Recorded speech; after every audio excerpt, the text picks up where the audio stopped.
So, what could a legendary samurai from the 1600s possibly teach us about our 21st century impulses? The constant scrolling, the distractions. Well, it turns out a lot more than you might think, especially when you pair his wisdom with an ancient Greek philosopher. In this explainer, we're going to forge a practical guide to self mastery by combining two of the greatest minds in history. But first, let's ask a really simple question. Think about your day so far. Who's actually been in charge? Was it the you that has big plans and long term goals? Or was it, the part of you that just wanted that instant hit of dopamine, the extra scroll through social media, the easy distraction instead of the hard work?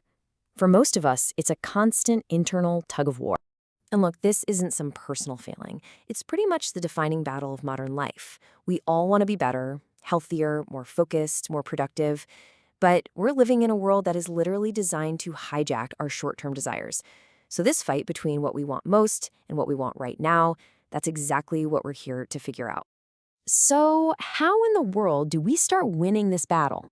Well, the answer might just lie in a very unlikely alliance, a team-up of two completely different philosophies that, when you put them together, create an incredibly powerful guide for self-discipline today.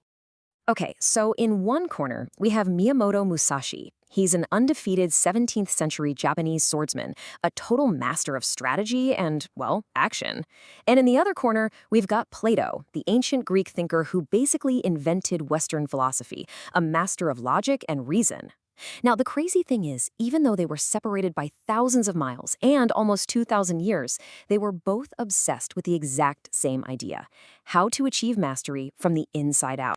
Let's start with the warrior, Miyamoto Musashi. For this guy, discipline wasn't some abstract, nice-to-have idea. It was a practical, life-or-death skill he had to use every single day. His battlefield wasn't just against other samurai, it was against his own mind. This quote just nails his entire philosophy. Musashi believed that discipline isn't something you just turn on when you feel like it. No way. It has to be a part of you. The skills you're building, whether it's with a sword or with your own focus, have to be so deeply practiced that they're just there, ready to go at any moment you need them. So the big lesson from Musashi is this: the real victory is always internal, always. Before you can even think about conquering some external challenge, you have to win the battle against your own gut reactions, your own lazy instincts. And how do you do that? Through small, consistent, daily practice. Choosing your life's grand strategy over the temptation of some cheap, short-term win. So Musashi gives us the how, that relentless daily practice. But what about the why? Why are we even doing all this? For that answer, we got to turn to our second mentor, Plato. His path to mastery wasn't through the body and the sword, but through the mind and pure reason. Plato's big idea was that we should live a life that's governed by reason. For him, the absolute best way to live was to have your logical, thinking mind be the captain of your ship.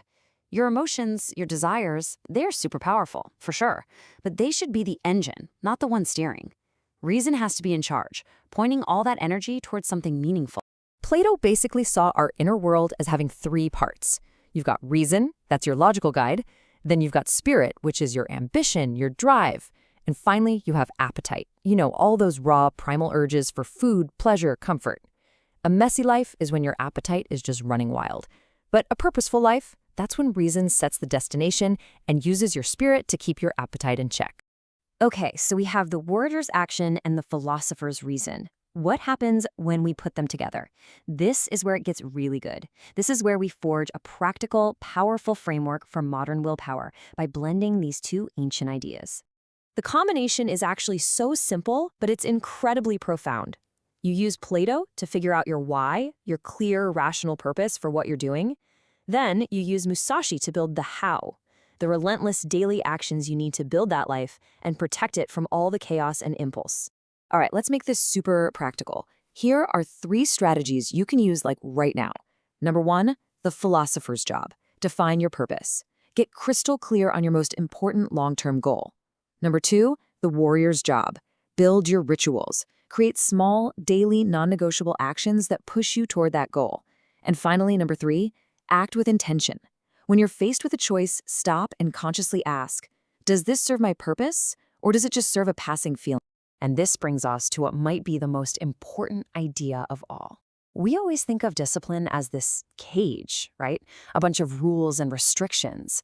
But what this combination shows us is that the exact opposite is true. Real discipline is freedom. It's the freedom from being a slave to every random impulse.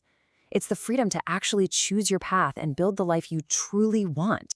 When you combine the philosopher's reason with the warrior's action, you get true freedom, the power to overcome your own instincts. So the only question left to ask is, what kind of purposeful life are you going to build with that freedom?